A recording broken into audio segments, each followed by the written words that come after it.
Hey everyone, welcome to the Drive Podcast. I'm your host, Peter Attia. This podcast, my website, and my weekly newsletter all focus on the goal of translating the science of longevity into something accessible for everyone. Our goal is to provide the best content in health and wellness, full stop, and we've assembled a great team of analysts to make this happen. If you enjoy this podcast, we've created a membership program that brings you far more in-depth content if you want to take your knowledge of the space to the next level. At the end of this episode, I'll explain what those benefits are, or if you want to learn more now, head over to peterattiamd.com/subscribe. Now, without further delay, here's today's episode. My guest this week is Dr. Luke Bennett. Luke is the Medical and Sports Performance Director for Hintsa Performance, a company focused on human well-being and athletic performance with a particular emphasis in motorsport. Luke received his medical degree as well as his master's degree in sports medicine at the University of Queensland.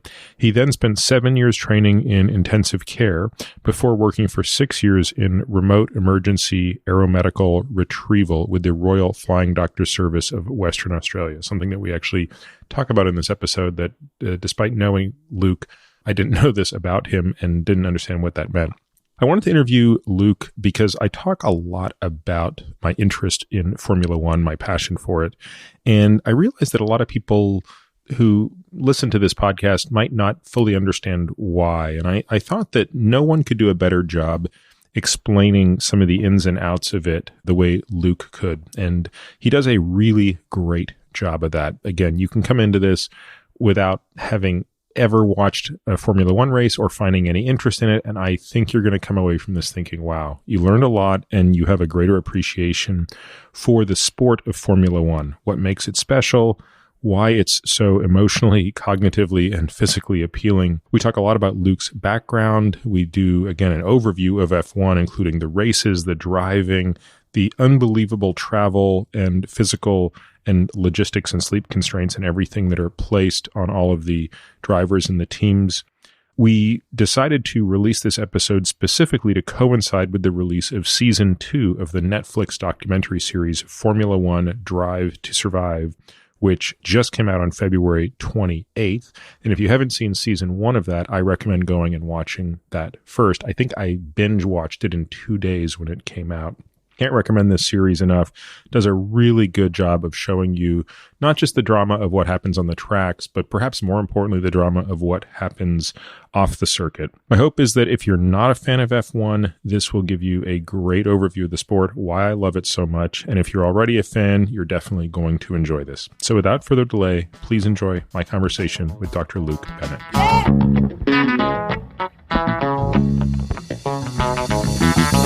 Luke, it's so good to see you, man. Thanks, Peter. Back in Austin, huh? Yeah, and thank you for making time. We had spent a couple of weeks trying to figure out how we were going to make this happen with your schedule, because obviously you have more important things to do than sit here and goof off with me. So I really appreciate you making time. That's why we're doing this so late at night.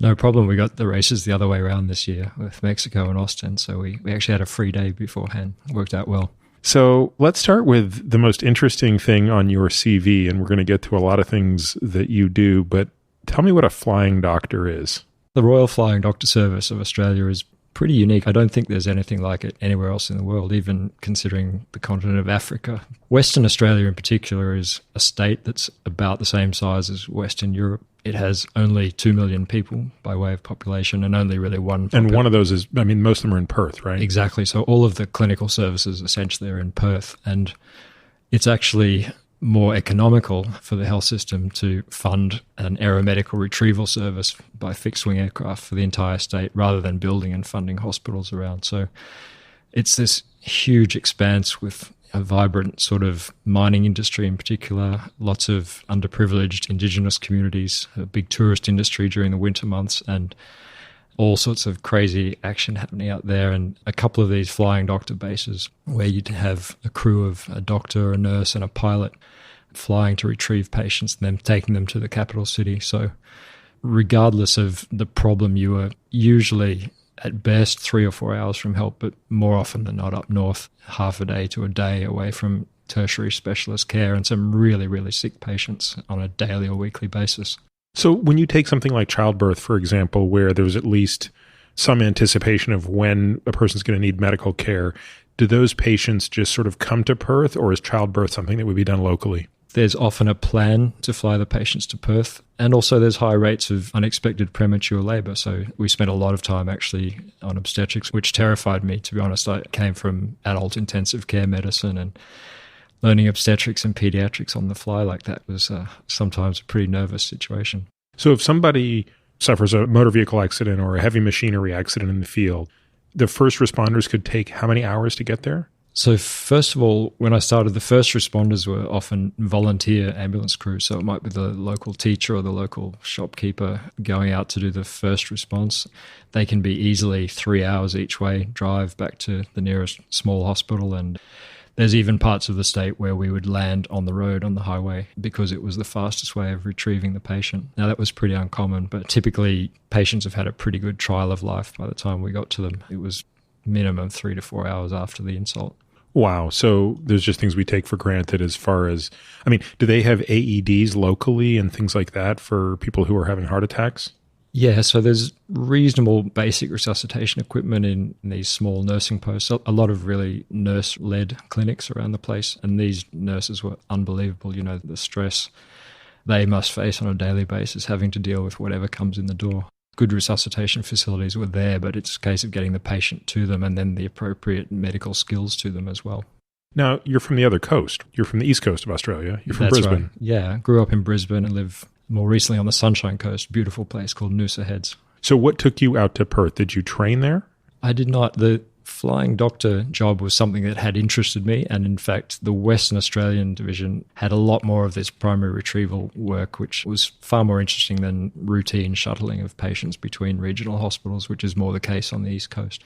So it was really the nature of the work that attracted me to WA, and it's a beautiful part of the world, and there's amazing remote desert and coastal scenery up there, and it was just a new adventure and something that I look back on as probably the most professionally satisfying part of my career clinically so far. So what was the transition from that, which I think sounds like it came out of critical care, big hospital critical care, to that, to what you're doing today with Hintsa, which we'll talk about what that is. Throughout my time working in hospital intensive care and then in the Flying Doctors, I was essentially volunteering to work trackside doing trauma and rescue for different motorsport events. So we worked at the Australian Grand Prix for about 11 years in Melbourne. The Australian team did the Korean race when it was there for a couple of years. And then I also did a lot of rally and off-road, and that stuff was a lot of fun and very interesting medicine-wise. You had long response times. You typically had 2 injured patients.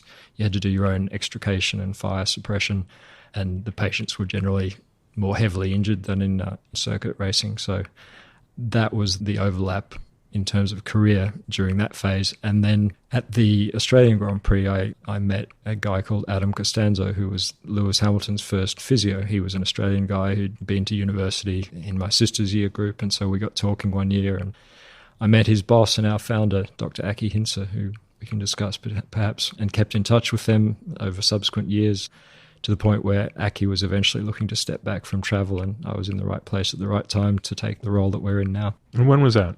2014 was my first year, so just coming up to the end of my 6th full season in Formula One. Tell me a little bit about Aki and his philosophy of training. So Dr. Aki Hintsa was a Finnish trauma surgeon. He was actually doing humanitarian work in Ethiopia in the mid-90s, and he was thinking about human well-being through a humanitarian sort of lens, but met Haile Gebrselassie and those legendary Ethiopian Olympic runners during his time there, and translated some of those principles into the needs of an athlete. When he moved back to Finland, Mika Häkkinen asked him to start to support him and his family trackside, and Mika won a couple of world championships side by side with Aki in 98, 99. He became sort of the McLaren team doctor, and then famously had long associations with Lewis Hamilton and Kimi Räikkönen and Sebastian and other young drivers as they came through. And Aki unfortunately died a couple of years ago, but he attained this guru-like status in the paddock. He was a really kind and inspirational figure, a great doctor, and a real father figure to many of the drivers that we see doing so well today. And how did he overlap with Sid and the role that Sid played beginning probably in the 70s, right? Yeah, so Professor Watkins was appointed and employed by the FIA, so the governing body of the sport. Sid was doing all of the trackside rescue. He was in the medical car, which chases the first lap of the race. And in those days, he was kind of the only doctor around through the 70s and the 80s. And I guess as the 90s wore on, there was a little bit more of a trend towards teams having some of their own doctors, which is what Aki was. So I don't think Sid overlapped directly with Aki. There was a gentleman called Gary Hartstein who followed Sid and did a great job. Sid retired, what, in the late 90s? That's correct, yeah. It was the mid to late 90s, yeah. And he was around at FIA conferences and things for a number of years. I met him a couple of times, but a guy who really established trackside medical care from nothing in the 1970s. And a number of drivers probably owe their lives and their health to Sid and his successors. I was recently rereading Damon Hill's biography, and it's sort of interesting to go back to even 25 years ago and think about how dangerous that sport was. And it went through sort of these step functions of improvement in safety. Sort of in the mid-70s, there was a big step up, and then there wouldn't really be another huge step forward until the mid-90s after Senna's death. And even just 2 years later, you see how in just a span of a couple of years, the sport got considerably safer, which is something I'd love to dive into with you. So let's talk a little bit about F1, because for many people listening to this, they probably don't understand so many dimensions of it, starting with the way I describe it to my friends who don't follow it. It's like having a Super Bowl every 2 weeks. That's the only way I can explain it to people who don't pay attention to Formula One, which not a lot of Americans do. Would you agree with that assessment? Yeah, it's the world's most interesting and expensive circus, really. It's endlessly fascinating on the social level and the human level. And I'm not sure if you saw, there was a Netflix series which came out based on last season's Formula One. I've only watched each episode 14 times, so no, I have no idea what you're talking about. My family knows every episode off by heart, and then actually they keep calling for more and more. I heard there's going to be another season. They are filming this year as well, but you wouldn't be surprised to learn that many of my friends and families, and particularly female family members and friends, people who've never had more than a passing interest in motorsport, have suddenly seen this series and understood the human story that's unfolding all through the midfield and the teams and the politics, and the appreciation that you can have for not just the on-track action, but the human stories that are going on behind the scenes is phenomenal. In terms of a comparison to Super Bowl, I mean, it is a massive television event. It's outside of probably Summer Olympics and Football World Cup. It's got, if not the largest TV audience of an annually recurring event, it's certainly up there in the top three. I mean, it's not uncommon for 200,000 people to 300,000 people to show up at every race throughout the course of the weekend, correct? Yeah, I think we had 360-odd thousand attendance over the 3 days in Mexico last week, for example. Some races are better attended than others. The TV audience is there regardless. And we got new owners of the sport a couple of years ago, so they're modernizing a lot of the approaches to digital coverage as well, which is starting to get some traction.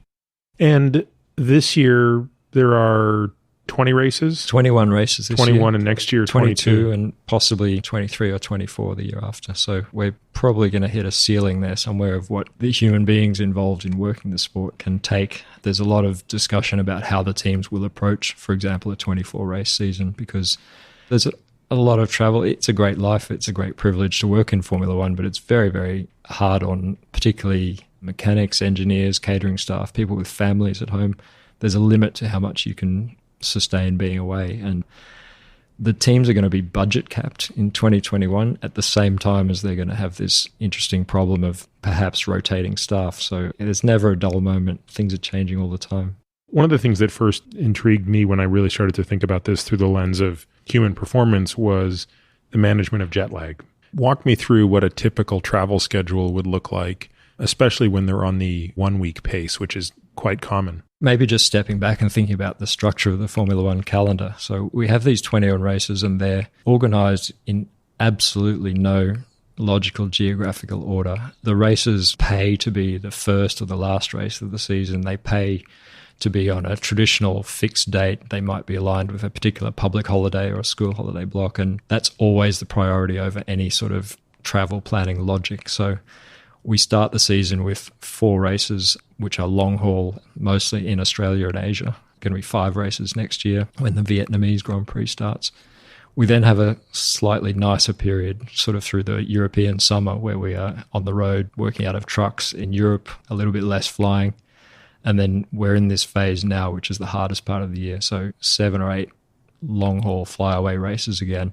Back and forth to Asia a couple of times, Russia, 3 races in the Americas now, and then finishing in the Middle East. And again, most personnel will go back to Europe in between each of those races. So most people have done a dozen long-haul intercontinental sectors over the last month or so. And this is the time when championships are being won or lost. And it's, in terms of sleep management, I listened to your Q&A with Matthew Walker a couple of days ago, and there's an ideal to sleep management, which we really try to adhere to as much as possible. But there's a really pragmatic element to that as well, and particularly around the psychology of arriving at an event. And this is not as much the drivers, but the crews, the mechanics and the engineers, people who probably have a very narrow window to either get onto the new time zone or not. And if they get to a point where there's been 2 or 3 nights of disrupted sleep, getting into the phase of the week where the cars are on track, it can be actually quite a disturbing thing. So we try not to use sleep aids, sleeping medications too much, but there is probably a case where athletes and others around them need to perform for just having that one night reset with a sleeping pill on arrival in the new location. As much as that's kind of the lesser of two evils, it can improve somebody's outlook and mindset for the rest of the weekend to come. We do quite detailed sleep and jet lag planning for the drivers and on occasion for the teams as well. But the reality of the schedule, the weekend schedule, the flights that can be chosen, there's a limited number of flights to take 1,000 people into each destination with limited flexibility. So it's a case of being very pragmatic, not letting the perfect be the enemy of the good, and things just move so fast. You have to just keep getting through each day the best way you can. I think a number of people watching Formula One casually might not appreciate the magnitude of the team that supports the 2 drivers. So again, let's start at the top of the food chain with the 2 biggest teams, Mercedes and Ferrari. 10 teams. Correct. 20 drivers, so 2 per team. How big is the entirety of the Mercedes team or the Ferrari team? So you're looking at probably between 900 and 1,000 people at the Mercedes Formula One factory, for example. Ferrari would be very similar. And then again, in the Mercedes case, you've got another 600 or 800 just building the engines in a separate facility, a separate company. So probably looking at an average of 1,000 people per car up and down the 10 teams. And again, that's going to be challenged soon when there's a budget cap, and there's going to have to be a lot more rationalization and prioritization of how teams approach building the fastest car possible. Will that budget cap apply? For example, you have some teams that aren't building their own engine. Mercedes is building the engine and the other team is buying the engine from Mercedes. Will that cap still apply the same to those teams? It seems a bit unfair. So this hasn't been announced yet. I think the final regulations are due to drop any week now, but these are precisely the topics that have been so controversial. A car manufacturer under a budget cap faces a completely different scenario to one of the traditional privateer teams like Williams or McLaren. So for precisely those reasons, it's not resolved yet, and I suspect the regulations will continue to evolve over the next couple of years. Now, of those people, how many are actually traveling to support the drivers and actually be at the race versus stay in the factory? So there's a core race team of about 43 people with a specific pass, which is all electronically regulated in terms of the times they can be at the circuit. So those 43 people are operational. They're allowed to touch the car and interact with the race event itself. At a typical large event like Monaco or Austin, the traveling staff might be something around 150 per team, where there's a huge marketing and communications and media apparatus that goes along with the team's activities for that week. There's a core bunch of engineers, of course, and the catering team and the truck logistics guys, because they all are guys at the moment. And those teams are pretty constant, but they'll vary, for example, a European versus a long-haul flyaway race. Yesterday, I was in the car with my daughter coming back from a cross-country meet, and we were on the freeway and driving 75 miles an hour, which feels like nothing when you're just driving in a straight line. And I said, Olivia, do you realize that those cars we watch every Sunday can go 3 times this fast in a straight line? It was fast enough that she sort of got what that felt like. And then I tried to explain to her the difference in G-forces that we feel when I would brake really hard for her to feel a hard brake or turn relatively quickly. It's very hard, I think, for people who haven't been inside a race car to even try to extrapolate what's happening in Formula One. I was actually trying to reflect as I was having this discussion with her about the greatest G-forces I've felt inside of race cars that I've been driving. Nothing like what those guys experience. Maybe 2G, 1.9, 2.1G. What type of forces do drivers experience in F1 today?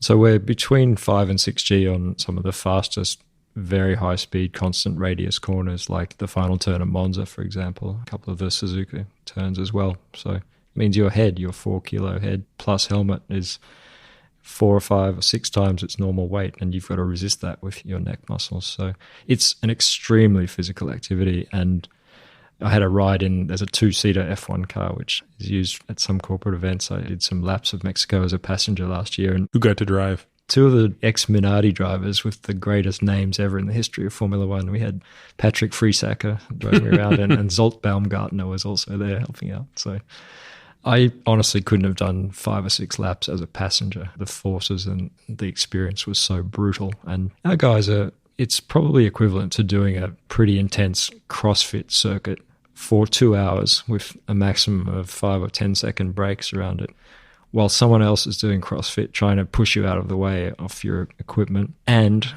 someone's in your ear asking you to solve maths equations, and there's 200 or 300 million people watching, and maybe you don't have a contract for next year either that you're sort of thinking about at the back of your mind. So there's an enormous amount going on while a driver has to hit that millimeter perfect apex every lap, and it all just happens so fast. It's a lot more instinctive, I think, than people think, especially when the drivers are in traffic, but very, very physical. Yeah, I think I'm probably more empathetic to the mistakes that drivers make. What race was it when Seb came back on track without looking left? Stroll almost hit him, and then Stroll did the exact same thing 30 seconds later. So the Italian Grand Prix a couple of months ago. Yeah, that's right, it was Monza. So I got to tell you, people were up in arms and, oh, he should know better. He's a 4-time world champion. My view is, in the heat of the moment, I don't even understand how people can be critical. I mean, I guess that's the nature of what we do as spectators. And you can't see out. No, that's the other thing. The cockpits are so high now. Yeah, and you can turn your head only a couple of degrees in each direction. The mirrors give you a little bit of view. The halo, which we'll discuss, does restrict a lot of vision as well. And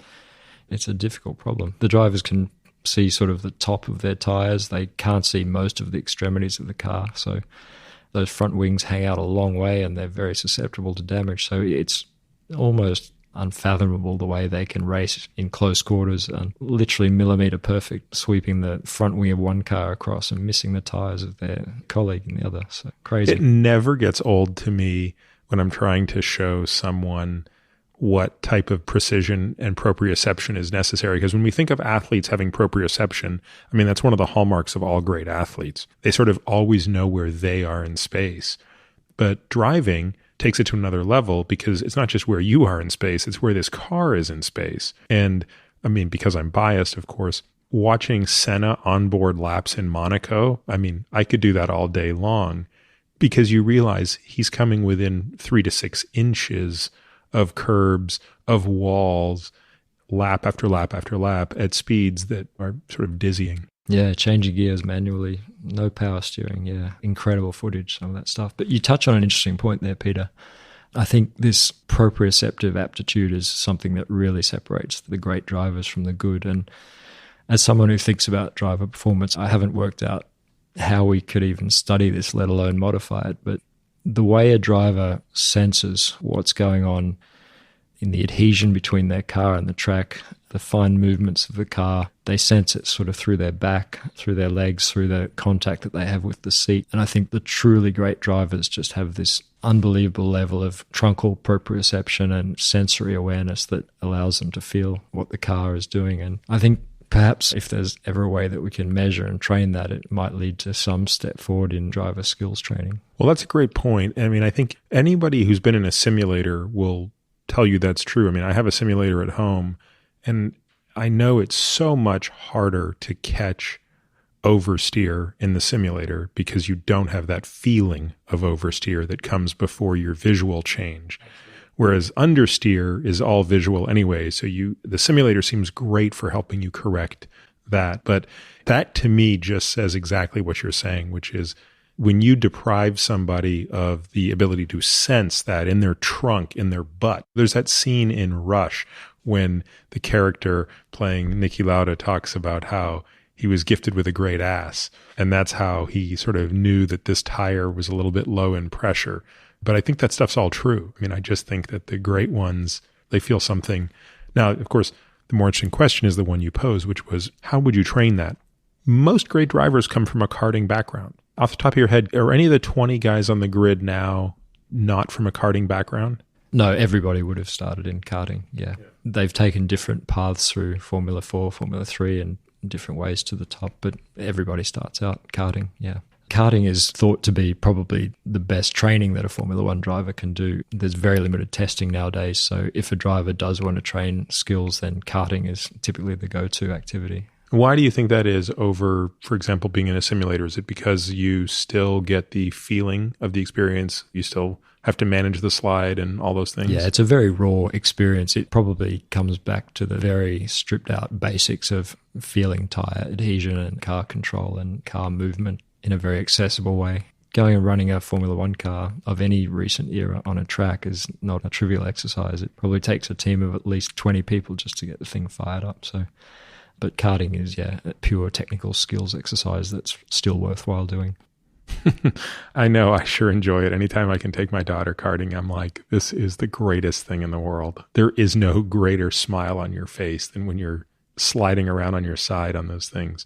So you alluded to the complexity of the cars today. Give people a sense of that. You also talked a moment ago about how in addition to doing the CrossFit thing and getting screamed at and blah, blah, blah, blah, blah, you've got an engineer talking to you. When we're watching television, we hear a fraction of that discussion between the driver and his engineer. How much is actually going on? And what are the sorts of things that a driver is actually being expected to manage? So there's a number of layers to that. On the team level, there's probably 10 or 20 different radio networks involving all of the key personnel. So from the team boss to the strategist to the chief engineer to the individual driver engineers. There's also a huge infrastructure back in the factory in the UK, and they might be looking at the radio messages from other vehicles. They might be looking at all sorts of telemetry from the car. There's hundreds and hundreds of streams of data which sort of ultimately have to feed through this one person, which is the individual driver's race engineer. So it can get pretty busy on the radios. And the art of being a race engineer is probably being able to not only understand and manage your driver emotionally, but to filter that information and deliver it in a way that's concise and useful. A related question, I guess, is what is the driver doing around a lap? And there are limitations on what the car is allowed to do. I mean, just for perspective, when I'm in a car and my coach is talking to me, there are only certain parts of a circuit when I can even talk back. I have to be on a straightaway to even just have the presence of mind to push the radio button and say, got it, okay, will do, yep, noted, next lap, I'll hit that apex a little different. I can't do that when I'm cornering. Yeah, for sure. And in the ideal world, there are structures to the radio talk that occur at a certain point around a lap, but there are times when you don't have that luxury. And you reference sort of button pushing, but the modern Formula One steering wheel is an unbelievable piece of complexity in its own right. I mean, these steering wheels are worth 50 or 60,000 pounds each, and there's probably 20 or 25 buttons on there, all of which have sub-menus and sometimes sub-menus. And the drivers, by regulation, have to drive the car themselves. They can only be given a limited amount of instruction from the pit wall as to what settings to use. And it's got to the point now where they're more or less changing the settings of the car between each corner so that it's optimized for each particular corner. So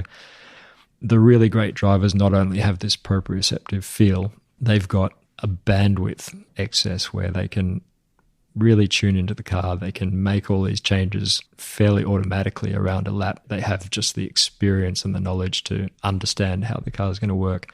And then on top of that, they have enough cognitive capacity left over to sort of sit above the race, to understand what their competitors are doing, what is the context of their pit stop strategy, and when they need to push, when they need to conserve tires. So it's really an incredible cognitive load, and that's a big part of what we are managing with our coaching staff across a race weekend. Give me an example of some of the complexities that can be managed corner to corner by the driver. things like brake bias, diff settings, and then these modern engines are absolutely incredible hybrid pieces of art. They're hybrid electric engines. Tell folks what that means. So we had the last reg change. So these came in 2014? 2015, okay. Yeah.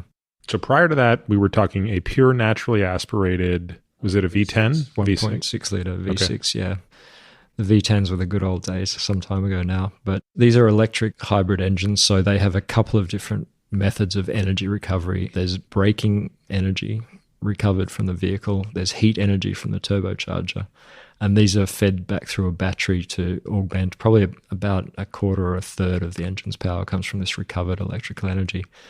But to reference your previous question, so deploying that energy in the most appropriate way around a lap is an enormous part of driving a current F1 car and saving energy for a period where you might be trying to defend from an overtake, but deploying it in the parts of the lap where it's going to give you the maximum benefit in terms of lap time is just a massive engineering puzzle in itself, which the drivers have to keep on top of. So the engines themselves, I mean, this is incredible. The internal combustion engine was invented, in the late 1800s, early 1900s, and for the entire history of the engine to 2014, the thermal efficiency went from maybe 20-25% to 28 or 30% at the very best scenario. But since 2015, Formula One has taken that efficiency from about 28-29% to over 50% now. So just a massive quantum leap in the way engines work. And for all of its faults in terms of carbon footprint, flying this great circus around the world and racing cars, when you multiply that kind of engine technology by 80 million new cars sold around the world each year, you can see that there is a case to be made that Formula One does a lot of good as well in developing these technologies. I think it does good on two main fronts, that being one of them, and of course, auto safety being another one.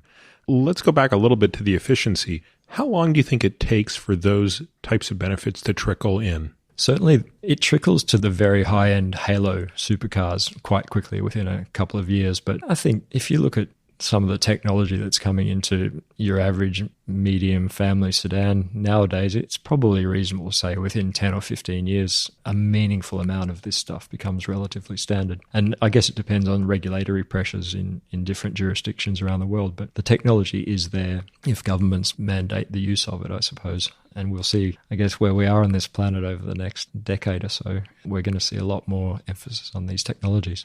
I want to come back to safety in a moment, but I can't help but ask a question that actually, I've thought about in the past, but I still don't really understand. All of the complexity you've discussed, it's mind-boggling. I know that if I spent the rest of my life, I could never drive one of those cars. I could do goofy sedan laps, but I could never do a real lap, let alone a race with anyone else out there. We might have trouble just driving it out of the garage. I mean, they're not easy. And yet, the drivers are getting younger and younger. Sometimes, again, I'm sitting there, we always watch the races together every Sunday, and because we're in California, we actually like watching them in real time. So we do get up at 5 to watch them first thing in the morning or whatever. And I'm trying to explain to my daughter in particular, because she's old enough, how old Norris is and Leclerc and even Verstappen. I'm like, these guys are really young. And there was a day when a 30-year-old was in his prime. A 30-year-old is not in his prime in this sport anymore. And certainly by the time a 30-year-old couldn't break into the sport, put it that way, whereas Damon Hill was 30 in effectively his rookie year, 29 perhaps. But how is it that these drivers are getting younger and younger as the complexity of these cars is getting greater and greater? I'm just blown away by it. I think there's a couple of dimensions to that. One of them is purely cultural. I think people just didn't think you could be a Formula One driver at all before the age of 23 or 24 previously. I think maybe some of that complexity plays into a gaming culture. A lot of our younger drivers do a lot of gaming, and it's kind of a bit of a cliche to make the comparison, but I think there probably is an element to that. But I think now that it's been done, we had Max Verstappen come into the sport just out of his 16th year, I think, and we've had a couple of teenage drivers since then, Lance Stroll, Esteban Ocon and others. I think now that it's accepted that it's possible, the teams are more open to looking at younger talent. I think the pathway to Formula One previously, let's think about the 90s or the early 2000s when we did have these brutal V10 engines, and the cars were physically very much harder to drive. I think there was a physicality about that probably suited a slightly older driver as well.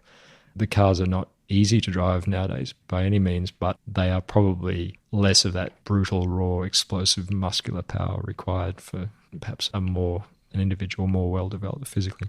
And it remains to be seen, of course, but does this mean that Formula One drivers will have longer careers today, coming in earlier and staying longer, or does it mean that the turnover is going to be higher? And it's sort of interesting when you consider, like, I always think of Lewis as really young. I don't know, 2007 seems like it was sort of yesterday. And yet Lewis is what, 34? Yeah, Lewis and Sebastian are both 33 now. So. Which would make them two of the oldest guys in the grid, right? Yeah, we had Kimi turned 40 last week, but he's a bit of an outlier. Yeah. I think there's an opposing sort of trend, though. The seat time is so valuable now. There's so little testing. It's relatively difficult to get a super license, which is the qualification. You need to collect points in other series. You need to do well in other series just to get to Formula One. And then on top of that, the cars are just so complicated to drive that there's a huge premium placed on anyone with seat time and seat experience. So I think that will trend very strongly towards longer careers. So people will come in earlier and they'll be retained for longer. You'll have to have a much stronger case to bring an unproven rookie into the sport.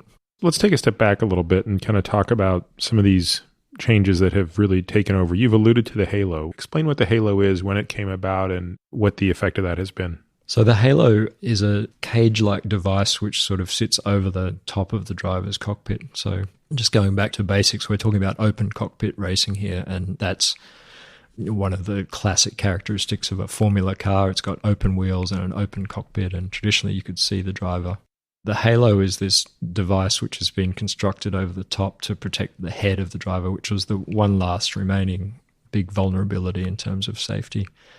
And the halo's been in for 2 seasons now. I must admit, personally, I was a little skeptical. I could understand the rationale for it. I did wonder whether it was a solution in search of a problem. Having said that, we've had probably at least 4 distinct incidents now in Formula One and Formula Two where the halo has prevented a significant impact with a driver's head. So regardless of what anyone thinks of it now, it's here to stay.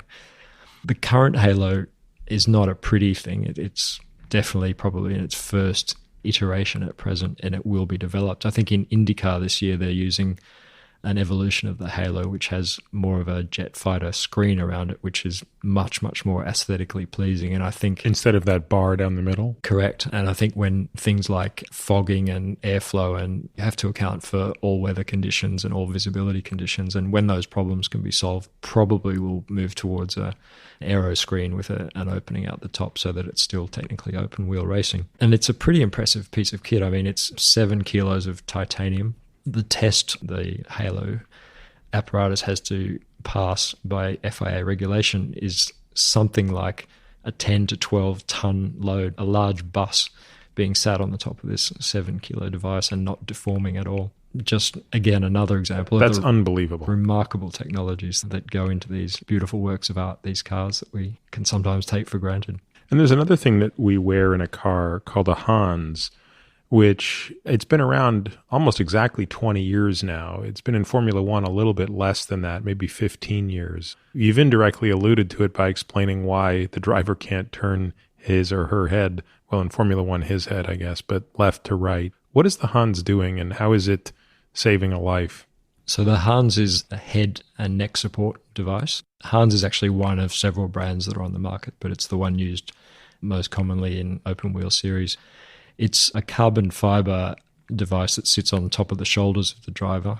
It has the race harness, the seatbelt straps, over the top of the device, pressing it down into the driver's shoulders, and then the helmet is attached by some very high tensile straps to this device. The effect of that is that if the driver has a head-on or a rotational impact, the movement of the head, especially the flexion of the neck, is greatly limited. And the Hans device has no doubt, across many categories of motorsport, saved many, many drivers from high cervical fractures, so fractures of the neck that would have killed them or severely disabled them for their life. It's interesting, we probably only have anecdote about this, and don't get me wrong, I think that the Hans and other devices like it have been an innovation in motorsport that shouldn't be questioned at all. But the force transmission down the spine is interesting to think about. And I think if you look at a lot of the accidents we get in rally nowadays and also in close cockpit racing, we seem to get these thoracic and lumbar crush fractures a lot more commonly. And I don't think this has been formally studied, but it seems like the Hans probably changes the loading on the spine and produces something that's transmitted more axially down to other parts of the spine. Do you think that's something that they experience when they hit a bump, or is it more when there's a head-on collision? It would be more in a very high-speed impact where the loadings on a driver in an impact like that vary with the exact circumstances. I mean, it totally makes sense, because if there's a vector that's going forward and that normally would have been distributed between C1 and C3, and now you've locked that up with the Hans, well, then you're going to see that presumably below about T1. The force has to go somewhere. I think the thoracic spine is braced somewhat by rib structures, and the drivers in their cars are in a highly recumbent position. They're almost lying flat on their backs, which a lot of people don't appreciate. And that also adds to the unbelievable skill required to just control one of these vehicles, the fact that you're more or less lying flat on your back with limited visibility. So that changes the force distribution as well. I was in Italy last year, and I got the chance for my wife to see a Formula One car and get inside one. And she's like, 5'7" or something like that. And I'm like, okay, so a Formula One driver might be a total of an inch taller than you, 2 inches taller than you. Get in there and now try to imagine doing what they're doing from the position. And she couldn't believe how little she could see from being in this position. I mean, it is overwhelming. The modern F1 car is very long and very wide and very heavy as well. And controlling those cars with limited visibility in traffic is a very underappreciated part of the art. I think it's the hardest. I mean, there's nothing I've ever dabbled in that I could extrapolate to and say that's harder. I just don't think anything is. People say, oh, you've swum from here to here or something. And I'm like, that is a trivial task. That is simply a matter of just putting your head down and trying harder.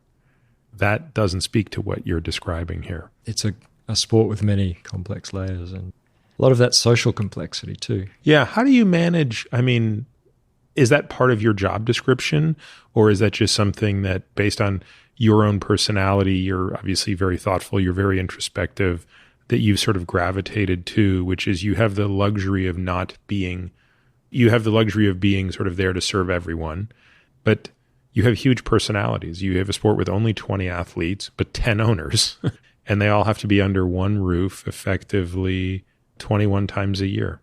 Yeah. First of all, I guess with reference to our position, we're extremely privileged to be working across multiple teams. How many teams do you work with of the 10? We work with at least one driver in every team at present, so about 14 drivers in some form are under our care.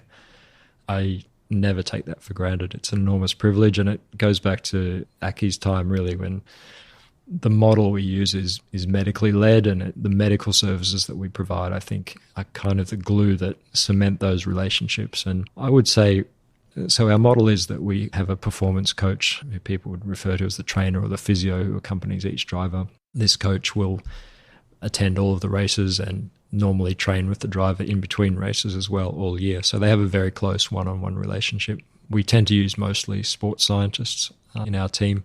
They have a good broad understanding of the physical preparation, the nutrition, the sleep management, and the other things that we need to think about across the race season. We do use some physiotherapy staff as well, and increasingly dual qualified sports scientists, physios are probably the ideal for this job. But all of that specific preparation aside, probably the most important role for our coaches is management of the cognitive bandwidth of the driver across a race weekend. So we discuss driving the car, and the drivers will have about 7 hours in the vehicle across a race weekend. But on top of that, there's probably 10 hours of engineering meetings in which they get very, very deep in the data and the analysis of what's happened on track, and then endless other hours of media and marketing commitments, as well as just all managing the politics of any athlete's career. So as you referenced, you might think about the NBL or the NBA, or the NFL, where most weeks you're going to have two team bosses under one roof at any one time. But in Formula One, every 2 weeks you have 100% of the competitors in the world, all 20 seats, they're all there.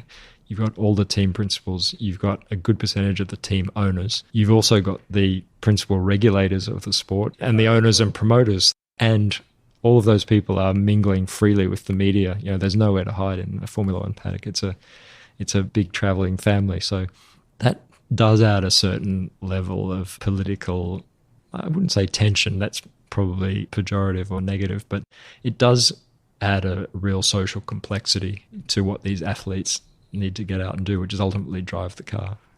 And our coaches get to know their drivers. They manage a lot of their key relationships. They manage the time of their driver. They will usually develop a role where they can sort of interface between the marketing team and the media commitments and things, and certainly recognize when their driver needs to be left alone, where they may need a holiday, when they can push, when they can train, when they can do more or less. So that's probably, and these drivers are all human beings. People think of professional sport, and especially Formula One, as a place where everything is done with an unlimited budget to absolute perfection. And I think, Peter, you probably have contact with enough professional athletes in various categories to understand that it's just not like that, is it? Regardless of the funding, regardless of the techniques and the science and the innovation available, professional sport is just about human beings and all their flaws and faults.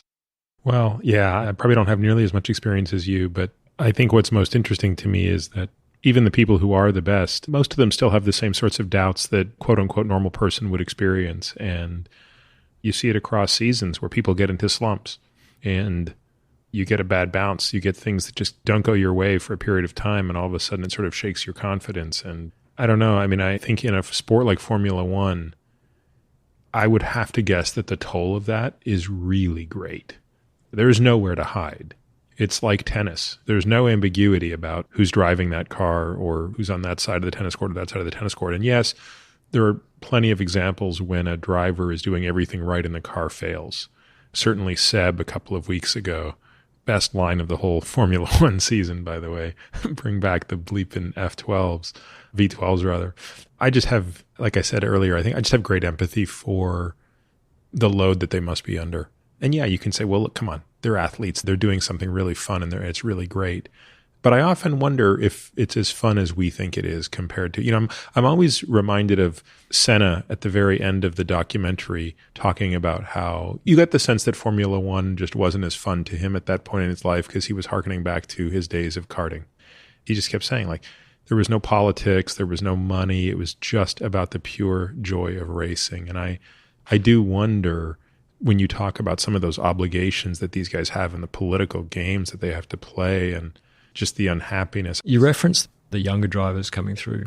Yeah, there's a lot of satisfaction to be derived, of course, from working with world champions and winning championships. But actually, one of the joys of my job as well is bringing these young kids through. And we typically start working with them in F3 or F2. And can you explain to folks the difference between F1, F2, F3, and what does that look like? I mean, we're going to come back and talk about the recent events of F2, but help people understand what those different formula mean. So this has been greatly simplified in the last couple of years to the credit of the FIA. There's a more or less straight pathway through F4, F3, F2, and then F1 nowadays. Formula 2 occurs at F1 race weekends, so the drivers in F2 are very much on the radar of the Formula 1 teams and bosses. They're a car which is maybe 5 to 10 seconds a lap slower than an F1 car, a lot simpler in terms of the controls. They're not these remarkable hybrid sort of engines. They've got some similarities, probably the most important element being the tyres. So tyre management is incredibly important in Formula One.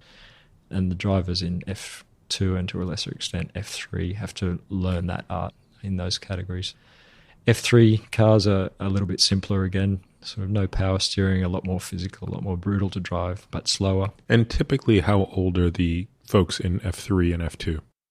You're probably talking an age range of 16 to early 20s. These guys and girls are playing for keeps. Every year could be the end of their driving career. So I'd commend anyone who has a bit of time to watch the F2 racing. It's genuinely exciting week in, week out. And it's a big job for the stewards to keep on top of driving standards because, so much is at stake in those categories. And then F4 is more or less the graduation point from karts to open wheel racing and national F4 championships in many different countries that sort of feed through to the higher categories. So the cars get a little faster and a little more complex as you go each step up the chain. What's the role of money as one goes up the chain? When you look at a sport like basketball, you referred to the NBA a moment ago. If you're good, if you live in the United States and you are really good, you can make it to the NBA. You don't need any money. Usually that'll take you through a college scholarship through to the NBA. But if you're exceptional enough, you could even go straight from high school into the pros. Same is true in baseball. Again, you almost always go through the minor leagues. Very rare you'd go straight from high school into the major leagues. But you could go through college. You could go from high school into minor league baseball, et cetera. But Formula One's not quite like that, which doesn't mean you have to come from wealth, but you certainly have to get the endorsement of someone with a lot of money. Where does that begin in the chain? So you take a really promising kid in a go-kart. How do they get to Formula 4, 3, 2, and 1? So first of all, I guess karting as a hobby, and karting starts at the age of 6 or 7 or 8 years old. So it's not like strapping on running shoes or football boots. You have to have a parent with a little bit of budget and a little bit of interest in motorsport, even to start karting. Typically, motorsport can run within families. So often usually there's a father who's competed and who has the funding to bring a young competitor through. And then I guess as you get good at motor racing, there's two streams. There's those who continue to pay their way and roll the dice and take their chances and hope that their day will come. And there's others who are really an obvious, outrageous natural talent who will get picked up by one of the 3 or 4 big teams and inducted into a junior driver program. So those opportunities are relatively scarce, but if you're really good, you'll probably find yourself aligned with one of the big teams at around. And are those F3 geographically relevant? Are you more likely to get one of those streams if you're coming out of Europe than if you're coming out of South America?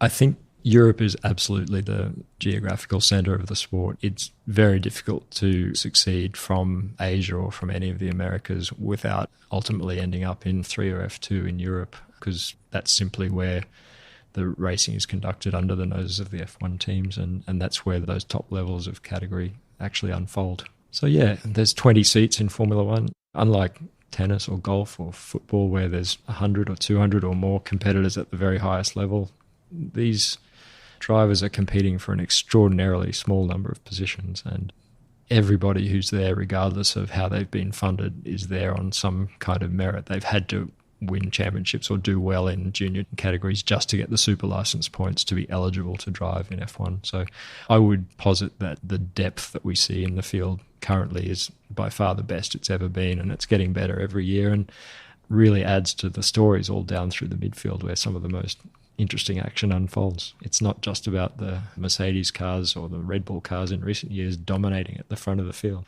There's all sorts of fun to be had. I think that's actually, and I heard that this year for Netflix, both Ferrari and Mercedes are being filmed. Is that true? So the Netflix series has focused on the midfield where a lot of these stories are. Mercedes have agreed to some limited involvement this year, and I'm not sure actually what Ferrari's doing, but I think they probably will feature to a limited extent. That'll be great because I'd love to see it, but I actually think last year worked out really well not having them in the story, because you could have just talked about Ferrari and Mercedes the whole time. But to talk about everybody but them made it incredibly interesting. I agree. It was one of the really powerful outcomes of the series. And it's actually one of the hazards of work in the paddock at the moment. Trying to avoid the camera? Well, I spend a lot of time talking to drivers about their health or their medical issues or the troubles that they're having in their career. And it can be very easy to be having a private conversation in a corner somewhere and suddenly find a Netflix boom microphone over your head or a camera for a distance. So to be fair, the team are relatively sensitive to that sort of thing. And it's probably not just Netflix. I mean, we are performing our work in front of cameras day in, day out the entire year. And it's just something you've got to be a little bit mindful of. How would you handicap the safety of Formula One today? To put it in perspective, in the 1960s and in the 1970s, there was a very good chance that if you did this for a living, you were not going to retire. In fact, it's kind of amazing the exceptions to that rule, because they're the ones that we tend to know about today. Most people, unless you're sort of a diehard fan, you've forgotten the names of all the people that died. I think Jochen Rindt is the only one to have won a Formula One title posthumously. So by definition, if you're rattling off the names of Formula One champs, they usually at least lived long enough to win and Many of them went on to die prematurely in retirement. But the list of people that most people wouldn't remember, like the Peter Revsons of the world, and I mean, everybody remembers Gilles Villeneuve, who never won a title, but would still be considered one of the greats of all time. But there's this belief that Formula One today is so insanely safe to is not be interesting. But one, do you think that that's true? And two, can we learn anything about the recent fatality in Formula 2 that can give us a sense that, no, actually, it's still a very dangerous sport? It's a really delicate argument because I think if we're honest with ourselves, the danger, there has to be a small element of danger at least to provide that depth of interest in what the drivers are doing. It has to be hard. It has to be something that... It has to be something that we can't do. Yeah, exactly. So Formula One is extremely safe, and we referenced all of the terrible things that happened in the 70s and early 80s, but there's a number of strands. The track design is getting much better. The car design has come on in leaps and bounds, and the trackside intervention, the medical and rescue services are also light years ahead of what they used to be. But we have had 3 or 4 notable fatalities over the last 2 decades, and so there is always some part of the Swiss cheese that lines up, some unaccounted for possibility that can still result in a death. And one of the big vulnerabilities is a side-on impact with a stationary vehicle. And unfortunately, we had a terrible accident about 6 or 8 weeks ago at the Belgian Grand Prix in Formula 2, where a car who'd had a relatively innocuous spin, Antoine Hubert, was stranded side-on stationary in the middle of the track and was just hit at well over 200 kilometers an hour, 170 miles per hour by one of his fellow competitors who was just unsighted. So we had this nose-to-side impact, which, as good as the F2 and the F1 cars are, and believe me, they're very, very good. The intrusion properties of the chassis, the tub, are exceptional, but there are some forces that you just can't account for in every situation. Yeah, I'll never forget the press conference a couple days after Senna died, when Max Mosley, then very new in his post as president, said, and I thought he was so spot on, by the way, he said, the question isn't why did Senna crash? Because that's all anybody wanted to talk about. To this day, there's still great debate about why he crashed. So the question is, why did he die? And he said something, I'm paraphrasing, and he said it much more eloquently. You are at the highest level of the sport, at the absolute limit of mechanical and human capability. There are going to be crashes all the time. But nobody should die in one of these crashes. I don't know if the statistics bear this out, but it certainly seems like they do just watching races. It doesn't seem like there are any fewer crashes today, but there's no denying that the fatalities are an epsilon fraction of what they used to be. And let's be honest, the crashes are a massive part of the appeal of motorsport, especially to the more casual fan. It's spectacular when a vehicle crashes and there's parts flying everywhere, and it adds to the drama and the human tension as well. So that will always be part of the sport. But as you reference, it needs to be made as safe as possible. And you talked about the Senna footage driving around Monaco, and one of the remarkable insights there is how high the drivers are sitting up out of the car. And after Ayrton died, that was one of the big innovations. So the head and the shoulders of the driver were much better protected. There's a shroud around the head and the helmet, which limits any sort of intrusion, and the cockpit sides are much higher nowadays. Senna's death probably had a greater impact on the safety of F1 than any single tragedy in the history of this sport. When Jim Clark died, it's not like the sport changed that much. And Jim Clark was to Formula One in the 60s almost. I mean, no one was quite to F1 what Senna was, but comparable, certainly. There was an enormous amount of low-hanging fruit in terms of safety during that time. So a lot of the simple things were done. Yeah. I mean, but they still drove unmarshaled. They still did. I mean, I guess to this day, I don't think anybody knows what actually happened to Clark's car. Yeah. Senna's death was the first in a generation, really. There had not been a death apart from Roland Ratzenberger the previous day. There had not been a death for 14 years. And so it was a bit of a shock. And so there was another step change in safety for sure. The wheel tethers, all sorts of things. You recall, it wasn't even 10 years ago when Mark Webber had that unbelievable crash. You know the one I'm talking about? In Valencia. Yeah. Yeah. And to see the wheels not coming off was sort of unbelievable. Yeah. And he walked away. Went back and did his TV interviews. Yeah. It's very hard to injure yourself in a Formula One car. I had a look at this in a couple of years ago now, but just the accident patterns in Formula One. And It was interesting. I defined a medical incident as any time a driver was reviewed and assessed at the track medical centre, either because they had an injury or because they had a mandatory attendance. And what forces a mandatory attendance? It's come down a little bit in recent years, but it's 15G on the car now. So there's an impact light which comes on the car so that the trackside marshals or the medical crew can tell if the impact has exceeded this amount, then they automatically are assessed at the trackside medical centre. It was actually quite revealing to look at these incidents over a couple of years because it was a little bit counterintuitive, to be honest. So more than 2/3 of the incidents happened on the Sunday, on the race day, and 90% were in dry weather. So this is medical incidents. What fraction of those were in the first lap? I'd say most were in the early laps, but you do definitely get mid to late race safety cars as well, where a car can go off at high speed by itself. So the bigger impacts were on Sunday in the race. They were in the dry when drivers are perhaps self-evidently pushing and they're doing their highest speeds in close quarters with other cars. But there were 5 rollover accidents, I think, during the time that I looked at, only one of which resulted in injury. That was Fernando's massive crash in Melbourne a couple of years ago. The impacts that happen in the wet are often very spectacular. There's lots of parts flying off the car, but they tended to be sort of low to medium impact. And the real high risk for injury was a 40G plus impact in dry weather.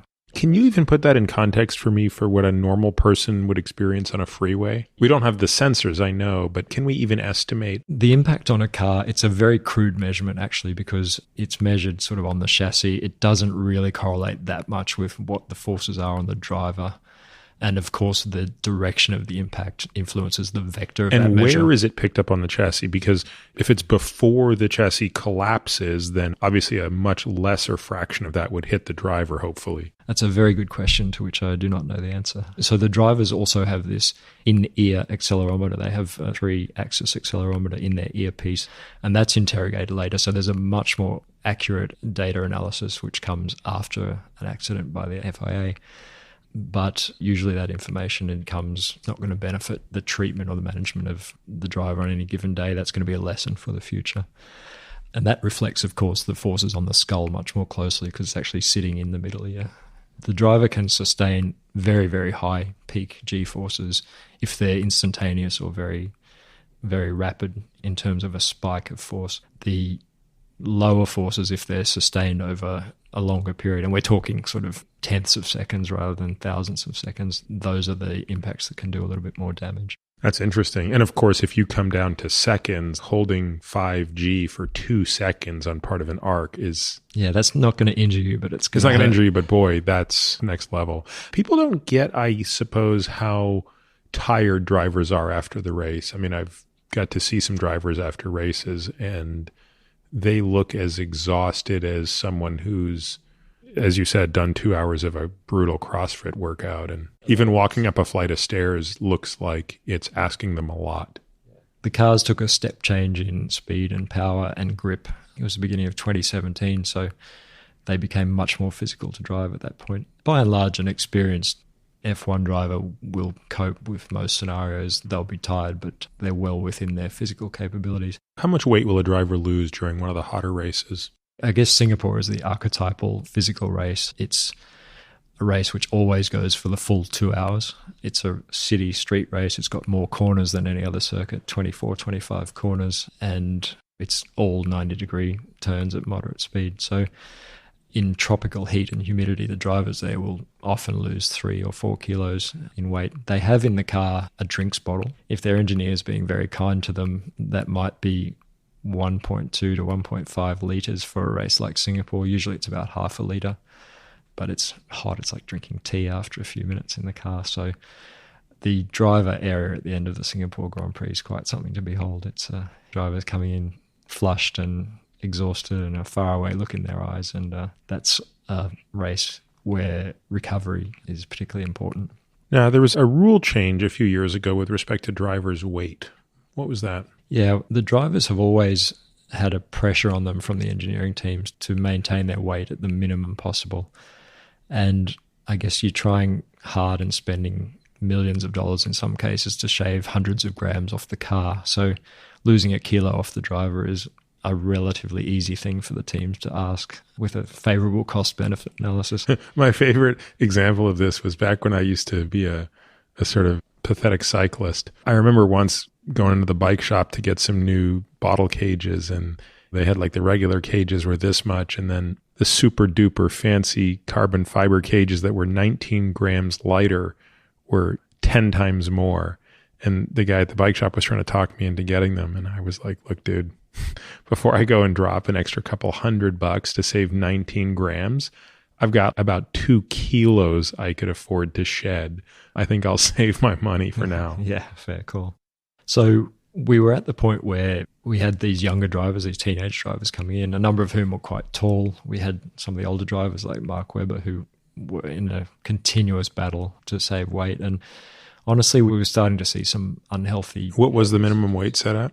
So minimum weight was car and driver combined. So at that time, there was no reference to the driver's weight. It was just lose as much as possible. We had people running into problems with overtraining, undernutrition. We had some eating behaviors coming out, which I was not comfortable with. And we had Charlie Whiting, who unfortunately passed away earlier this year, was the great technical leader of the sport for the last few decades. And to Charlie's credit and to the FIA's credit, I raised this issue with them and they acted very quickly. So we have a new regulation this year where 80 kilos is the mark. That's the driver plus their helmet, their race suit and their seat.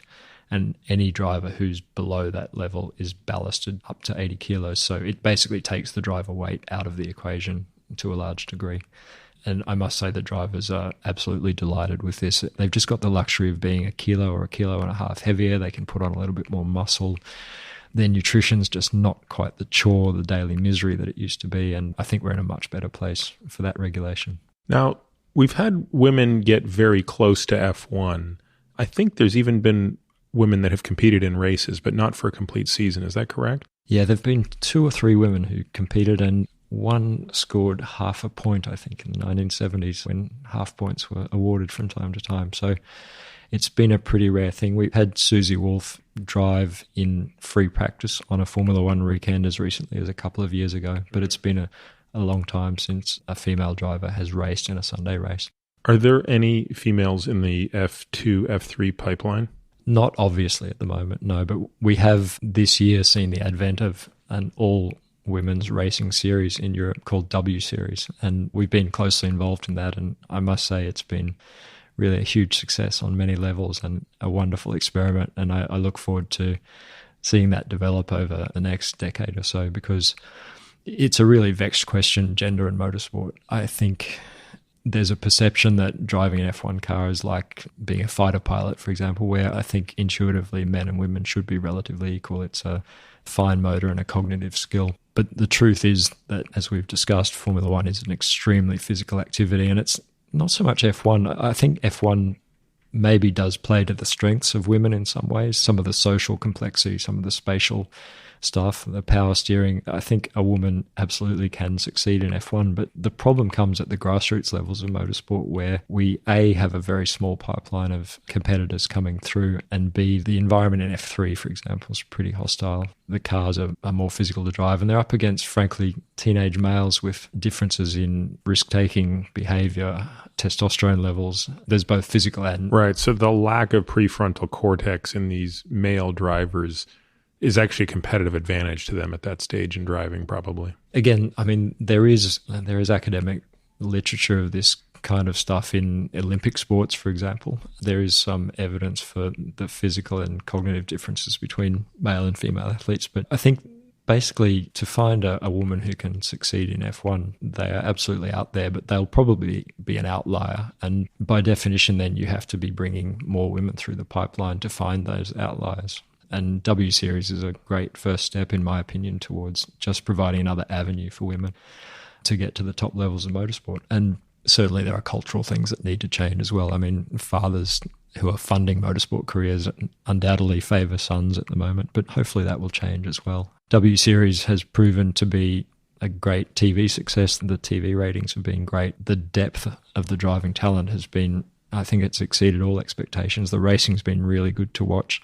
And they'll go to an expanded calendar next year, and probably in the future more powerful cars as the series becomes established. For perspective, what are if you go through the W Series, the Formula 3, 2, and 1, what are the relative horsepowers of each of those cars? Ooh, don't have that off the top of my head. Well, a Formula 1 car today is less than 1,000 horsepower, correct? Yeah, the electrical power makes them very torquey as well, so it's not just a top-line power. Yeah, their acceleration is staggering. Yeah. It's kind of amazing in the 80s. You look at the MP44, which is 1988. I mean, that was a 1,200 horsepower car. Yeah, a beast. Absolute beast. With no downforce. And a manual gearbox, right? Yeah. Yeah. And back then, they had much more power available to them at qualifying. They would detune the car for the race. And they would use the engine once for an hour and then throw it away, right? So the engine was there to be blown up essentially at the maximum speed possible. It is crazy. This is the other, I guess, environmental dimension to current Formula One. The reliability of these engines is unbelievable. They have 3 engines to do the entire season with. Yeah, explain to people what a team has at their disposal. How many tires, how many gearboxes, how many engines? What are they trying to manage over the course of these 21 races?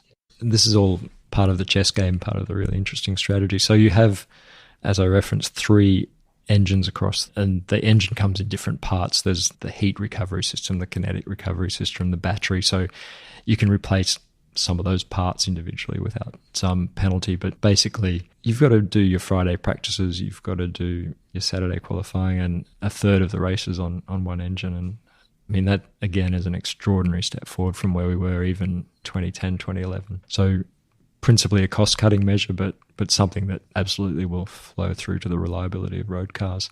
Tyres, there's 12 sets of tyres for the weekend, and again, you have to select well in advance, 8 or 12 weeks ahead of the race, what tyres you're going to take to that event. There's 3 compounds to choose from, so the different compounds are either faster, don't last very long, or a little bit slower in terms of lap time, but they'll get you through a much bigger chunk of the race. And the engineers and the strategists need to work out what tyres they're going to bring to a race weekend, and then how they deploy them in each session, which ones you're going to use to practice, which ones you're going to qualify on, and then leave yourself with enough options for the race. Let's talk about the 2021 rule changes. How many of those have been solidified? I think they're getting closer to the final document. There were some meetings, I think, last week in Geneva between the regulators and the various team bosses and other stakeholders. I think we have a bit of an understanding of the fact that the car is going to have some simplified aerodynamic characteristics. The engines probably will stick to something very similar to the current formula, and then the budget cap will probably more apply to the teams and the operations and what they can do in terms of the number of upgrades, the number of different parts, the level of activity that they can bring to upgrading the car through the season. What kind of changes will take place with the tires? The tyres, there's going to be quite a big change. So we're going from 13-inch wheels to 18-inch wheels. So the tyre will be a lot smaller in profile, it may not sound very significant, but actually the tyre currently is relatively old school, big balloony piece of rubber that is a big part of the car's suspension at the moment. And bringing in an 18-inch wheel with a very much narrower tyre sidewall is going to change everything in terms of suspension and braking and aerodynamics over the cars. So that's a huge challenge for the engineers are working on even as we speak. What got you interested in motorsport in the first place? In 1985, the Australian Grand Prix returned to the International Formula One calendar. And so for whatever random reason, I happened to watch the Australian Grand Prix this weekend in October in 1985, and the TV coverage was done with a huge amount of enthusiasm. This was a big international event coming to Australia, and I just caught the bug. I haven't missed a race in the 34 years since, so it's been an incredible ride. You were a triathlete, right? Did a little triathlon. I have to say, not a lot of training in the current schedule, but did my first race in 1988 and struggled through a couple of Ironmans, yes. Learned a lot about being an athlete, actually, even by being a hopeless weekend warrior. Yeah, what did you learn from that translated to what you're doing today? I think you have a basic understanding of what it's like to train. I think what it's like to get up in the morning and have to do a training session that might be a bit of a chore on that particular day. I think you have a fundamental understanding of the difference between aerobic and aerobic training. Some of those really simple things. I mean, as we referenced, I come from an intensive care, critical care background, so I rely very heavily on my coaches and my coaching director, Pete McKnight, to implement the technicalities of coaching for our drivers. This is not my strength or forte, but I think just having been an amateur athlete gives you a little bit of appreciation for what it's like to have to stick to a training program and then compete even on whatever level. A race day is a race day, right? No matter what the stakes are.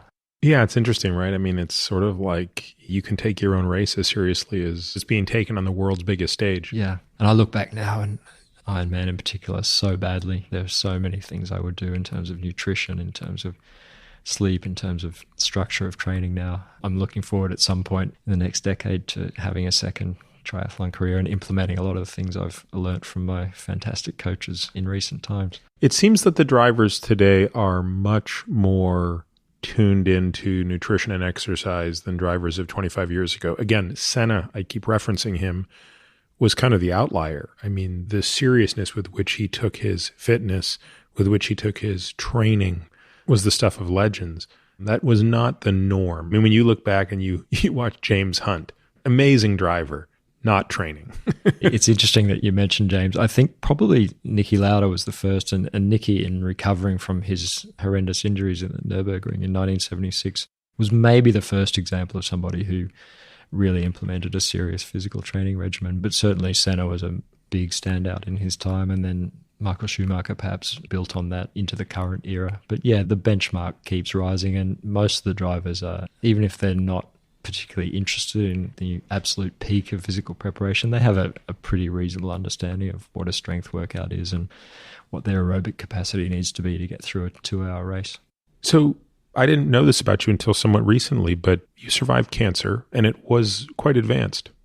I sort of don't think of that time as any sort of great survival threat. Like an F1 season, it all happened so fast, it all moved so quickly. But 10 years ago, just last month actually, I was working in the north of Australia with the Flying Doctors in a very remote area, and I had developed testicular cancer, which I diagnosed by myself on one of the very early portable ultrasound machines we had up there. As you know, it's a cancer. If you had to choose a cancer to have, it's the one with the best survival prospects, in excess of 90%. So whilst it was real chemotherapy and real surgery. You did not have seminomatous cancer, correct? Yeah, so it was non-seminoma, and I actually did have pulmonary metastases as well. And looking back now, it was a relatively rough ride. I had some thrombotic complications as well, had a pretty profound paraneoplastic thrombophilia. Can you explain to folks what that means? So in some cancers, in some people, you'll develop a clotting tendency. And in retrospect, the first day I went in for a scan, I had an IV drip put in, and a little clot formed all the way up my arm. That should have been a bit of a warning sign. But you then have a permanent catheter implanted to receive the chemotherapy drugs, a portocath, and that sits in the large vein next to the heart, and mine, in fact, clotted up completely. So there's something called superior vena cava syndrome, which every medical student sees in the textbooks, and I had never seen really in real life. And I woke up one morning, looked in the mirror, and I had basically a complete blockage of blood return to the heart from the upper part of my body. But it was an interesting lesson in the realities of being a patient. I think I had always been a relatively empathetic doctor, but just the logistics of having to go to appointments, having to be stabbed with needles multiple times a week, the fatigue of the drugs, having to find a car parking space at the hospital every day, I think it just gives you a great appreciation for the experience of being ill and being a patient. And I had access to really good private care. I had access to virtually my hand-picked specialists in the different fields that I utilised. But even then, things go wrong. You're still subject to the same vagaries of nursing and nursing shifts and blood collectors and adverse reactions to drugs. No matter who you are, we're all still human, right? Was there any point during your illness when it wasn't a given that you were going to survive, even getting through all the chemo? So not to get too deep into the weeds, but I did have these lung lesions, which... Yeah, I mean, that stage 4 non-seminomatous testicular cancer is not a walk in the park or a given that you're going to survive. Lance Armstrong also had stage 4 non-seminomatous testicular cancer. His odds were 50-50 at the time of his diagnosis. I mean, mine were a lot better than that. I think closer to 80 or 90%, but it's still a non-significant, non-trivial chance of death, I suppose. But I'd traveled in Africa a lot. I'd had a couple of screening chest x-rays in the past, an occupational screening x-ray, and then another one when we... Just part of your TB screening? We'd actually had an intensive care patient who turned out unexpectedly to have a diagnosis of TB, so the staff in the unit had been screened. So I'd had 2 little lesions on my lungs which were known from previous x-rays, whether it was an old granuloma from somewhere in Africa or whether it was, I think one of them was probably an intrapulmonary lymph node. So there were these lesions and they were on the scan and nobody sort of really knew if they were significant, but lo and behold, they actually disappeared with the chemotherapy. So it was really only at the end of the process that it was absolutely understood to have been a stage 4 tumour. So I didn't get to necessarily live through all the anxiety of that, and it was only in retrospect that the understanding was there of perhaps the prognosis wasn't as good as we had thought all along. So how much time are you on the road each year now? I had about 40 nights in my own bed in Switzerland last year. You don't live in Australia anymore? No, I'm a Swiss resident at present. I do get to spend about 7 or 8 weeks per year at home in Australia. So we have a race in Melbourne, so I get a little bit of time before and after that event. And then around some of the Asian races, I try to sneak home for a week. It's always very refreshing to see friends and family and have a surf as well. So how do you manage this toll of the schedule on you? I mean, it's your job is to take care of everybody else and manage the toll, but what do you do to manage it in yourself and your team? I mean, you have a very large team, of course, of people like Pete and Tommy, and then, of course, all of these trainers that are working directly with the drivers. I mean, how do you manage yourself and that team? Managing a business, as you probably know, as a clinician is not necessarily something that comes naturally. So it's pretty demanding, and honestly, if it wasn't a sport that I had a great passion for, I wouldn't do this. If I was invited to a similar job in football or basketball or something else, I probably wouldn't do it. It's the passion for the sport and living in the middle of the history that you're making, appreciation of where the sport has come from that makes it work. I think it's been really difficult to do any sort of structured formal physical training. I have tried to pay a lot of attention to sleep. It's very difficult at this time of year in terms of the travel schedule, but I really try and prioritize 7 or 8 hours sleep wherever we go.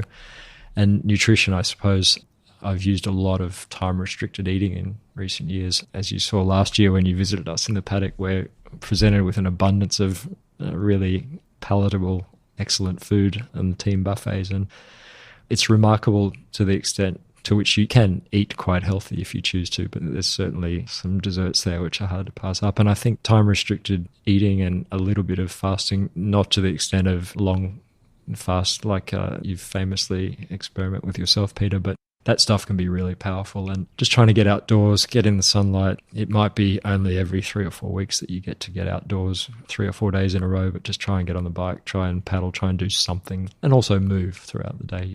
I'm lucky that in the F1 paddock, we are on our feet and getting our 10,000 steps almost in the course of a routine work day. So that helps. So basically, you got to be a little more careful with respect to your sleep and your exercise than your default environment would allow you to be. You could very easily sort of fall off a cliff doing this. Yeah, it could be an extremely unhealthy job. And part of our work is managing the team members through their same experiences. We have 2 or 3 of the teams with an embedded coach or physiotherapist. And so we try to pass on this kind of insight, these healthy habits to the teams as well. And many of the traveling team members are very invested in this. Others are less interested, but I think it has an impact for sure. What have you not yet brought to this sport that you think you're capable of bringing through your team? So Formula One is perceived as being the pinnacle of excellence in every area, certainly in motorsport. And in terms of the engineering and the development of the car, that's absolutely true, probably operationally as well. On the human side, honestly, there's still a lot of low-hanging fruit. And we've spent a number of years, Pete and myself, just honestly getting basic systems in place. Our coaches have a fair bit of latitude and freedom to work within their individual skills, and very importantly, they work within the individual skills and strengths and weaknesses and attention spans of their own driver. So making our system a system, though, has been priority. So it's just getting everybody doing some basic fundamentals of monitoring, working to a schedule of assessments across the year. So that job is done now, and I think we're looking to start to innovate. And I think, again, in any sport, there are literally hundreds of scientifically proven interventions that you can make for an athlete. But the art of what we do is fitting that into the lifestyle and the travel schedule, and again, the attention span and interest level of the athlete that's in front of you. So I think there are things that we can do in terms of cognitive skills, perhaps eye training, perhaps proprioception. I don't know what those things are yet, but I'd like to study them in a little more detail.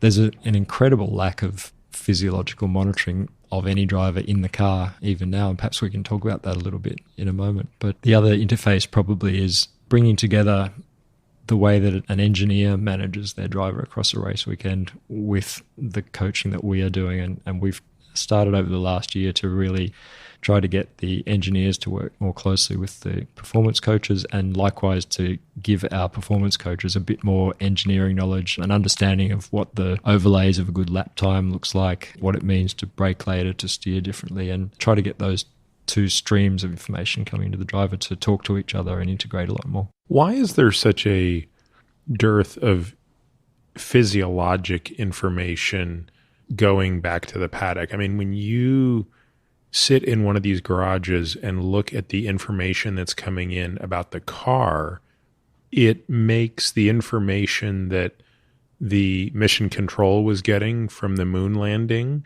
There is more information coming in about tire pressure than the entire Apollo 11 rocket going to the moon. And yet you don't know their heart rate, you don't know their heart rate variability, you don't know their electrolytes, you don't know fluid status. There's so many things about the actual driver you don't know. In fact, do you know anything about the driver in real time? In the car, very little. And there's a few historical reasons for that. One is a simple matter of the regulations. So the race suits and the fireproof underwear that the drivers are wearing are heavily, heavily regulated. So right down to the stitching on the sponsor labels, there's actual standards for that kind of stuff, and it has to be tested and homologated. So there's a safety issue there. Yeah, there's been a real limitation of what you can attach to a driver in terms of physiological monitoring. On top of that, the teams will not add any weight to the car, so even 100 grams of some kind of measuring or monitoring device in the vehicle would not be acceptable. And then whilst what we do is absolutely incredibly valued in terms of promoting human performance, it's often a bit of a low priority compared to the time pressure that's involved in just getting a car out on the track and getting it developed. The bandwidth for any sort of human innovation has traditionally been relatively narrow. The FIA also mandate that any sort of monitoring on the driver has to be purely for a safety purpose. So at present, there's not a lot of interest from the governing body in terms of performance or physiological measurement for understandable reasons. But wouldn't those translate to safety? For example, we don't really have a sense of how often accidents are taking place because of fatigue that is physiologically predictable. Yeah, indeed. I think we're a long way from measuring that probably. But this last 2 years, we've had a biometric sensor glove introduced for the drivers. So they have essentially heart rate and oxygen saturations measured in the driving glove. And the defined purpose of that is so that the trackside intervention services can see what the driver is physiologically doing after an impact whilst they are on their way to the scene. So that's a first step, and I suspect will be a little more liberal in the future. There's going to be some pressure from television and digital streaming as well to measure physiological parameters of the driver in the car as well, which I must say is not an idea that has received such a warm reception from the drivers themselves. It's a potential competitive advantage, an information advantage that they're giving away to their competitors. But I think we'll see more of this. We're looking at a couple of devices now which will probably be compatible with the regulations, and we'll have a couple of projects potentially next year where we're measuring in the car a lot more. How long does it take a driver to learn a new circuit? So this race in Vietnam next year, how long does a driver have to prepare to learn that in a simulator? It's probably less than you think. The good drivers will get out there within half a dozen laps, and they should be pretty close to on the pace. You know, they'll take another tenth or two off across a race weekend as they get better, but the sim is a very important part. They'll prepare for each circuit specifically with a simulator session, but it's not the same as being out there sitting in the seat and feeling the forces. So as they go from this weekend, let's just say when we're done with this race on Sunday night, 2 weeks from now, they'll be in Brazil. So that's a long enough stretch that many of them, I assume, will go home. Oh, everyone will go home for sure, yeah. When do they start getting in the simulator and driving Interlagos before they get down there? So simulators are a limited resource, and depending on the infrastructure of the team, there will be junior drivers, there'll be test drivers, there'll be others who need to use the sim. So probably somewhere next Wednesday or Thursday, most of the race drivers will have their day or their half day in the simulator. They are learning the circuit for sure, but actually a big part of their job on that day is evaluating other aero parts and other upgrades to the car. So it's not just there for the luxury of the driver learning the circuit. Is it expected that the driver learns the circuit in the off-season and they've... At the European circuits, they will have driven most of the circuits many times in the junior categories. It's in these long-haul flyaway races where a rookie driver will be encountering the circuits for the first time. And honestly, they'll have a lot of engineering briefings across the weekend to help familiarization, but they'll get into the swing of the circuit within a handful of laps and then build on that across the race weekend. By Sunday, they should have a very limited disadvantage to people who've been there before. It's still amazing to me when I think about how long it takes me to learn circuits. You've got to remember, I guess, each circuit is different from year to year. The adjustments that are being made to the car from corner to corner will change with the characteristics of the car from year to year. So even people who've been there before are kind of relearning how to drive the circuit in this year's car to achieve the optimal lap time. It's unbelievable. I don't know that I'll ever be able to successfully communicate to my friends, to my family, to listeners of this podcast who, if anyone's not a fan of Formula One and they're still listening at this point, that would be kind of a minor miracle, I guess. But this has been a great discussion because I think it has probably been the most complete discussion I've brought to the podcast of this sport, why I think it's so special, and what's involved in it. I think that this sort of physical, emotional, and cognitive piece, I don't think we've talked much about the emotional. I think we've talked about the physical for sure. The cognitive overload is staggering. I don't consider myself one who lacks in cognition, but I could never manage the cognitive load that these guys manage. But then there's this other piece, which is the emotional piece, which is it's not a sport where getting pissed off does you much good. Emotional control in the car is incredibly important. And it's in the car, it's in front of the media, because you can easily, with an errant comment, create an enormous amount of stress next week at the next race, let alone contract renegotiations and fighting for one of those precious 20 seats. Yeah. And as we referenced, we're dealing now with teenagers in many cases, and teenage drivers are just like other teenagers. We may have an enormous amount of wisdom to impart, but there's a point where a young person perhaps doesn't even have enough life experience to understand the lesson that they're being given. And it's gratifying, obviously, to see a driver develop through the junior categories, and then some point in their early 20s, the pennies start to drop and the pieces start to come together, and they just have gathered enough experience to understand how all the strands of their behavior and their approaches to things and the motives and the layers of social complexity around them all come together and can be coordinated in a way that's to their advantage. So, yeah. And they have relationships, they have family relationships. They may gel well with their race engineer. There may be other team members that they have to manage more judiciously. So all of this stuff is going on all the time, and it's a privilege to be there, sort of helping and guiding in some way, making a small contribution to not only growing competitive race drivers, but good human beings in this crazy sport that we live in. Do you think 2021 will sort of reshuffle the order of the teams a bit? There's reason to think that the midfield teams might have their day more often. We may get more variability occasionally in the results, but whenever there's a large regulation change, the teams with the most resources are the ones who will exploit that to the best of their abilities, and you do risk the top teams getting further ahead for a period of time. Although with the last reg change, we did see a big swap between Red Bull and Mercedes. Indeed. So Mercedes, to their credit, were well ahead of their competitors on the engine development. Red Bull and Ferrari were busy fighting for championships through 2013, 2014, and Mercedes had put a lot more resource into the new engine regulations and probably stole the march on everybody by a year or more. And that's taken 5 or 6 years for that convergence to happen. You add aerodynamic changes on top of that, and I think it's going to be a fascinating year. What's been the biggest surprise for you this year performance-wise? Has it been the sort of mini performance comeback of McLaren? What has surprised you? We've got a long history with McLaren. I worked closely with McLaren for a number of years, and It's a team that's had a massive cultural transformation in the last 18 months. And I think you're right. It has been a surprise to see how quickly they've started to turn things around. They're the solid number 4 team, and they've had some really bad luck, and they're still right there in number 4. They really are the best of the rest. Yeah, absolutely. And you can make a case that the traditional private team that's not a manufacturer-owned team could be a truly endangered species in Formula One now. So it's to the credit of everyone at McLaren who's been able to turn that project around, bring in a lot of fresh momentum, fresh blood, and I think they're going back to Mercedes engines in a couple of years. I think their future is looking pretty good at the moment.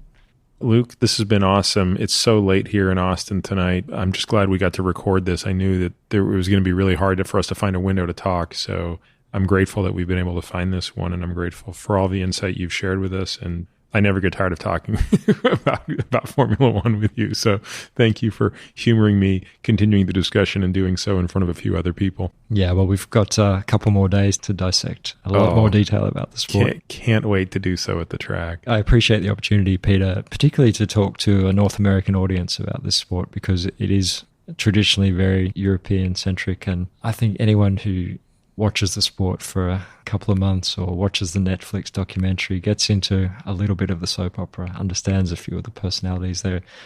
There's a richness there which is pretty difficult to stop watching once you're into it. I agree. I actually just had this discussion with my wife yesterday is tell me another professional sport where you can name every athlete. Yeah, indeed. There's only 20 of them. I know every one of them by name. I'd recognize any one of them if I bumped into them in a grocery store or an airport. And as you said, the Netflix special gives you a layer of nuance in the tension that you don't even catch off TV. And it shows you the drama that exists up and down the field, even when it's not about winning the championship. Yeah, very special. Thanks for the opportunity. All right, Luke. I'll see you tomorrow. Indeed. Looking forward to it. Thank you for listening to this week's episode of The Drive. If you're interested in diving deeper into any topics we discuss, we've created a membership program that allows us to bring you more in-depth, exclusive content without relying on paid ads. It's our goal to ensure members get back much more than the price of the subscription.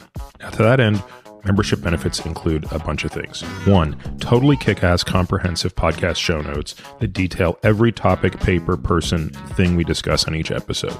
The word on the street is nobody's show notes rival these. Monthly AMA episodes or Ask Me Anything episodes, hearing these episodes completely. Access to our private podcast feed that allows you to hear everything without having to listen to spiels like this. The Qualies, which are a super short podcast, typically less than 5 minutes, that we release every Tuesday through Friday, highlighting the best questions, topics, and tactics discussed on previous episodes of The Drive. This is a great way to catch up on previous episodes without having to go back and necessarily listen to everyone. Steep discounts on products that I believe in, but for which I'm not getting paid to endorse. And a whole bunch of other benefits that we continue to trickle in as time goes on. If you want to learn more and access these member-only benefits, you can head over to peterattiamd.com/subscribe. You can find me on Twitter, Instagram, and Facebook, all with the ID Peter Attia MD. You can also leave us a review on Apple Podcasts or whatever podcast player you listen on. This podcast is for general informational purposes only and does not constitute the practice of medicine, nursing, or other professional healthcare services, including the giving of medical advice. No doctor-patient relationship is formed. The use of this information and the materials linked to this podcast is at the user's own risk. The content on this podcast is not intended to be a substitute for professional medical advice, diagnosis, or treatment. Users should not disregard or delay in obtaining medical advice from any medical condition they have, and they should seek the assistance of their healthcare professionals for any such conditions. Finally, I take conflicts of interest very seriously. For all of my disclosures and the companies I invest in or advise, please visit peterattiamd.com/about, where I keep an up-to-date and active list of such companies.